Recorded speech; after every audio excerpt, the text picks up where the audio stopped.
सदा से मानव की आकांक्षा उन्नति और विकास की रही है। जगत का अर्थ ही है गतिमान और गति दोनों ओर संभव है, उन्नति की ओर भी और अवनति की ओर भी। पहली को हम परगति कहते हैं, दूसरी को अगति, विगति, अधोगति या दुर्गति कह सकते हैं। वास्तव में मनुष्य ऐसा जटिल प्राणी है जिसमें अनेक विरोधाभासी और असंगत प्रतीत होने वाली प्रवृत्तियाँ और प्रतिक्रियाएं होती हैं। वह कानून और व्यवस्था की मांग करता है, किंतु चलचित्र, दूरदर्शन आदि में स्वतः भड़की हिंसा या खेलों में युक्तिपूर्वक की गई हिंसा अथवा अनीति से मंत्रमुग्ध भी हो जाता है। मनुष्य अपनी ही जाति या वर्ग के व्यक्तियों के प्रति प्रायः बहुत अधिक प्रतिद्वंद्वी होता है, किंतु कोई बाहरी खतरा उपस्थित होने पर उनके प्रति हद से ज़्यादा सहयोगी बन जाता है।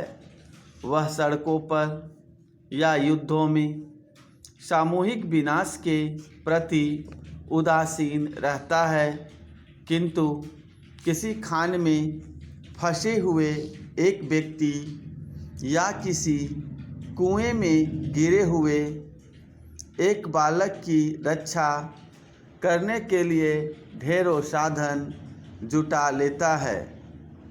कुछ विद्वान कहते हैं कि मनुष्य बंदर की संतान हो या न हो, किंतु उसमें खालिस बंदर की द्वैध प्रकृति प्रायः ही होती है। महोदय, जो एक के बाद एक आते हैं, शारीरिक आवश्यकताएं यथा भोजन, कपड़ा, मकान और आराम जीवन की मौलिक आवश्यकताएं हैं। दूसरे स्तर पर आती है सुरक्षा और भविष्य के प्रति निश्चिंतता। इनके लिए मनुष्य भांति भांति की वस्तुओं का संग्रह करता है। फिर है सामाजिक आवश्यकताएं, जैसे अपने शरीर, परिवार के भीतर और फिर बाहर के दूसरे लोगों से अच्छे संबंध बनाए रखने के लिए सामाजिक, आर्थिक, राजनैतिक और मनोरंजनात्मक संगठन बनाना।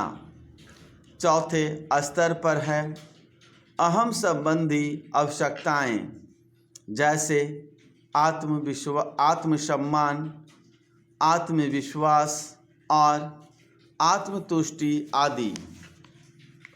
आत्मपरितोष अर्थात उन्नति, विकास और ख्याति प्राप्ति की क्षमताओं को साकार करना व्यक्ति की अंतिम और उच्चतम अपेक्षाएं हैं।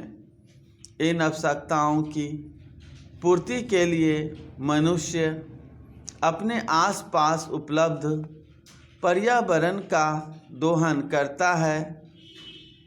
जल, थल, वायु ही नहीं, पेड़ पौधों, पशु पक्षी, जीव जंतुओं तक का उपयोग करता है। सभी शक्तियों का, यहाँ तक कि सबल व्यक्ति अपने से निर्बल व्यक्तियों तक का दोहन करता है, जो शोषण की सीमा तक पहुंच जाता है। आइए आज हम अपने विचारों को उस दिन तक ले जाएं जब हमने गणराज्य की घोषणा की थी। अपनी विकास योजनाओं के संबंध में हमने वास्तव में काफ़ी गति की है, परंतु क्या हम भारत के सब नागरिकों को दरिद्रता, अभाव तथा कष्ट से मुक्त करा पाए हैं? प्रकृति की शक्तियों को अपने अधीन करने